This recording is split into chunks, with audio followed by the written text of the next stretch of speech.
Ya,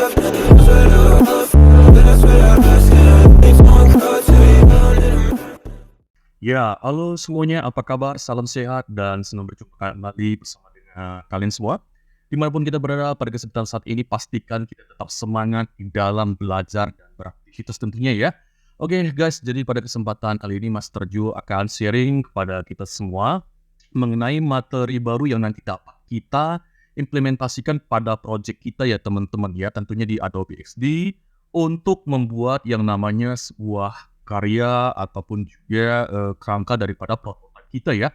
Jadi pada dasarnya pada episode kali ini Mas Terjo akan sharing bagaimana kita akan membuat nanti yang namanya sebuah loading atau progress bar ya buat teman-teman ya. Jadi mungkin kalian tanya ini gunanya apa? Jadi kita pada dasarnya tahu di dalam sebuah aplikasi baik itu berbasis mobile ataupun web, loading bar atau progress bar ini yang berbentuk candle tidur ya teman-teman ya. Nah, itu bisa dipakai untuk yang namanya menyempurnakan atau sebagai bridge jembatan. Contoh, misalnya sudah ada sebuah yang namanya teman-teman form ya, ketika udah kita isi datanya, kemudian kita submit, tidak langsung oke atau thank you gitu. Ya, apalagi misalnya ini ada pengaruh dengan yang namanya konektivitas internet ya. Nah, jadi ada nanti kita tambahkan bridge atau jembatan antar satu form dengan form lainnya, yaitu dengan menggunakan yang namanya loading atau progress bar. Nah, jadi pada dasar teman-teman di sini saya akan nanti memberikan contoh yang sudah jadi dan nanti saya akan mendemonstrasikan bagaimana membuatnya secara simpel. Yuk kita lihat bersama-sama ya. Nah, jadi teman-teman ini udah ada plug ya. Jadi ada layout yang sebelum-sebelumnya saya gunakan ya, teman-teman ya. Nah, jadi ini saya akan tes demonstrasikan kepada kita semua seperti apa gitu ya. Nah, oke teman-teman ini nampak ya, kelihatan ya. Oke, layout yang sederhana ini ya. Oke, jadi buat teman-teman ini, bilanglah ini adalah sebuah masternya ya, teman-teman ya. Nah, merupakan masternya, ya ini beranda awal, misalnya kita mau pesan kopi nih ya. Nah, ini belum selesai ya, masih sekedar prototipe aja sebagai contoh. Kita pilih pesan. Nah, di sini misalkan kita pilih ya, seperti yang saya katakan di awal ya, ada beberapa field yang nanti kita isi ya gitu ya rekan-rekan ya. Nah, kita misalnya isilah seperti ini ya. Kebetulan di sini nama customer saya sendiri kayak Johannes, mejanya meja 2, tabelnya. Item pesanan itu kopi hitam, catatannya tanpa gula atau no sugar. Nah, pada dasarnya buat teman-teman kalau pada episode sebelumnya, nah ketika saya tekan submit itu kan langsung ucapan terima kasih punya. Terima kasih pesanan Anda itu diproseskan lebih kurang seperti itulah ya. Nah, kali ini enggak ya teman-teman ya. Kita nanti akan menambahkan yang namanya tadi itu progress bar. Nah, seperti apa bentuknya? Nah, seperti ini. Ketika saya tekan submit, nah bisa nampak ya ada progress bar yang berjalan. Nah, seperti itu. Nah, kemudian masuk ke form ini. Nah, gitu teman-teman. Jadi pada dasarnya simple ya. Nah, ini bisa memberikan yang namanya sebuah visualisasi ketika nanti kita presentasi bisnis, ya. Jadi ini lebih ada yang namanya daya tarik seperti itu.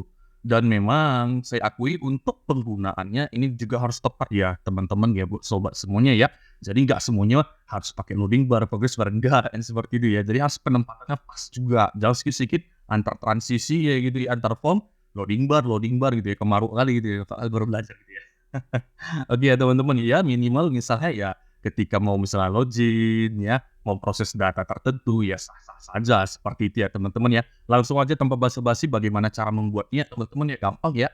Jadi tadi itu udah ada contohnya yang diterapkan di aplikasi ya, sudah ada yang namanya awal intro bumpernya, kemudian loading barnya sama endingnya ataupun closingnya. Nah ini teman-teman saya akan buat baru ya supaya teman-teman gampang untuk apanya ya, menerimanya seperti itu ya buat teman-teman ya. Oke, langsung saya buat new aja teman-teman, saya full screen kan. Di sini tetap kita menggunakan layoutnya untuk iPhone 14 Pro ya. Ya terserah sih teman-teman nanti mau pakai yang Android apa banyak di bawah ini ya. Ya bebas lah, yang penting kan ini kan wadah aja seperti itu ya.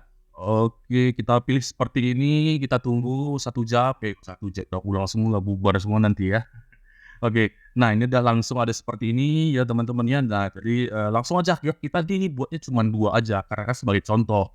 Ya mungkin nanti teman-teman ada project ya barangkali ya ke depannya seperti itu bisa jadi 10 sampai 100 atau lebih, bisa sampai 500 dan sebagainya tergantung flow dari alur aplikasi kalian seperti itu ya. Nah langsung aja teman-teman, jadi pada dasar basic dari progress bar atau loading bar yang saya share ini sebenarnya bahan bakunya itu dari rectangle gitu ya, dari persegi 4 persegi panjang lah seperti itu, ujung-ujungnya kita tumpuli nanti. Nanti kita buat 2 ya, satu itu sebagai, bridge, sebagai path jalur, satu lagi itu nanti bersifat yang namanya loading-nya, ya. Jadi path-nya ini, jalurnya ini bersifat statis, ya. Kemudian nanti ada poin dari loading-nya itu nanti dinamis, ya. Jadi, bisa dipahami satu nanti rectangle itu berfungsi sebagai jalur, satu lagi sebagai namanya, poin dinamis seperti itu. Langsung aja kita buat ya teman-teman ya. Nah, kita langsung buat dari sini, dari rectangle seperti ini teman-teman. Ya, ini mungkin nggak terlalu rapi, tapi nanti teman-teman wajib rapi ya. Ini supaya lebih cepat seperti itu teman-teman. Nah, di sini kita lihat udah di sentral dia, ya di XD dia ada macam indikator rule, jadi kita bisa memposisikan objek secara tepat gitu ya, secara presisi ya. Nah, seperti ini agak sengaja saya gedekan supaya nampak semua ya. Barangkali nanti ada yang nonton dari handphone gitu ya. Nah, ini saya tumpulkan seperti ini, ya cara menumpulkan ini udah tahu lah ya teman-teman ya. Nah, tinggal ambil aja ini indikator yang bulat-bulat di dalam ini, klik kiri, tahan ke kanan. Nah, sudah seperti ini teman-teman. Ini nanti teman-teman boleh modif lah, lebih cakep gitu ya, mau buat kayak 3D, 4D ya, bebas lah ya. Karena sebagai contoh kita buatlah paling sederhana di dunia ini kan gitu ya, biar cepat gitu. Nah, ini saya buat jalurnya warna abu-abu lah, karena kebanyakan saya lihat, saya track, saya riset, banyak jalur itu kayak bayangan kan hitam ke abu-abu gitu, kita sepakat lah gitu ya. Tapi kalau kalian nanti mau buat warna lain terserah lah ya, namanya juga karya kalian kan bebas, yang penting udah tahu cara buatnya kan gitu ya teman-teman semua ya. Nah, jadi udah seperti ini teman-teman, kita buat satu lagi ya, kita buat seperti ini satu lagi, kita copy ke bawah, nanti rapatkan aja lagi seperti itu ya. Nah, ini saya kasih nanti ini yang dinamis, tadi yang di belakang itu, path-nya itu ya statis ya. Nah, ini saya kasih warna biru lah, biar enak lah mencolok gitu ya. Nah, seperti ini ya. Nah, jadi udah seperti ini teman-teman, langsung aja nanti teman-teman. Ini yang kedua, ini kita kecilkan dia, seperti gambar lingkaran nanti. Dan nampak ya teman-teman ya. Jadi ini adalah sebagai path statis, tetap. Nah, kemudian yang birunya kayak bola yang udah kita resize ini, ya, hasil kopian tadi itu menjadi poin dinamis nanti akan bergulir dari kiri ke kanan. Sekali lagi teman-teman, yang namanya lumrahnya itu progres dari kiri ke kanan ya, kecuali kan custom dari kanan ke kiri itu beda cerita. Jadi nanti jangan komplain gitu ya, Pak, gitu ya, tergantung kalian sebagai kreator ya.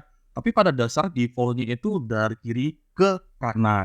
Ya, mungkin nanti bisa dibuat nanti variasinya, kecepatannya berapa, mungkin ada nanti seperti bayangan ya bebas ya seperti itu teman-temannya, jadi nggak ada masalah ya. Nah, jadi udah begitu selesai seperti ini buat teman-teman, langsung kita copy aja layout-nya ya.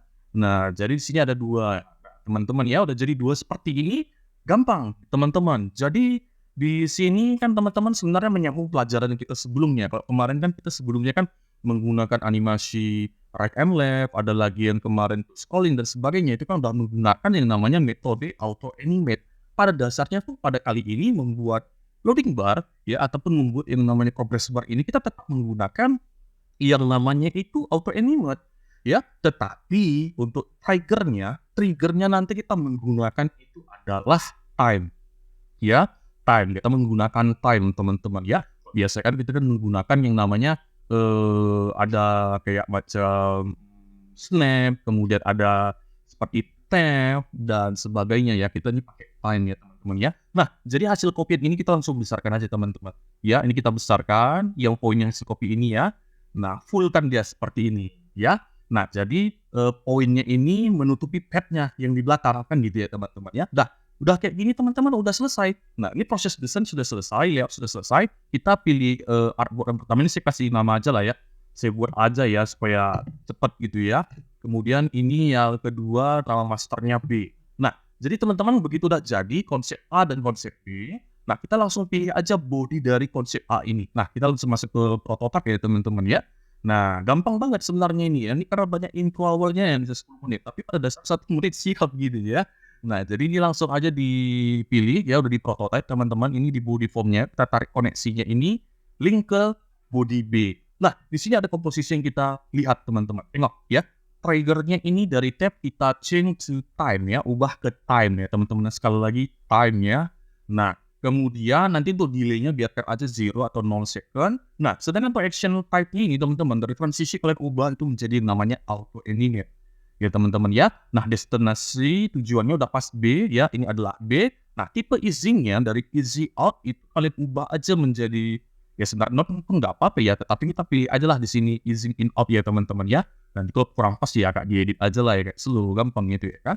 Nah, sementara untuk duration kita mungkin buat 3 detik gitu ya, supaya nampak nanti progresnya nggak kencang kayak balap kali gitu ya. Nah, jadi ini kan udah selesai, pasti kan berjalan dari kiri ke kanan nggak bisa. Sekarang bagaimana agar 2 sisi dia jalan, maju mundur, kan seperti itu. Langsung aja dikonekkan master B ini ke bodinya A, seperti itu. Dah selesai, ini settingannya sama semua. Nah, sekarang kita akan run bagaimana hasil dari loading bar kita ya teman-teman ya. Oke. Nah, jalan sendiri teman-teman. Lihat ya, ini tangan saya dua-dua di atas. Ya, dia seolah-olah macam seperti auto animate ya teman-teman ya. Nah, jadi inilah fungsi yang namanya progress bar atau loading bar dengan menggunakan trigger time dan pendekatan time dari auto animate. So, teman-teman tinggal nanti buat form berandanya, form awalnya, kemudian masuk ke loading seperti ini, kalian atur waktunya, kemudian memanggil yang namanya form selanjutnya. Mudah tuh kan? Oke, jadi itu saja ya buat teman-teman semua yang dapat Master Jo sampaikan pada kesempatan episode kali ini. Semoga apa yang saya share pada saat ini menambah wawasan kita semuanya di dalam untuk sebuah pelajaran prototype ya, tentunya dengan menggunakan Adobe XD dan kawan-kawannya. Ambil langkah pertama untuk melakukannya, untuk mengaplikasikannya ya teman-teman ya, supaya ini tentunya bermanfaat buat kita semuanya. Thank you, sampai jumpa di pertemuan selanjutnya, di episode selanjutnya. Salam sehat, salam dari Master J. Thank you. Never stop, never stop, never stop, never stop, never stop, never stop,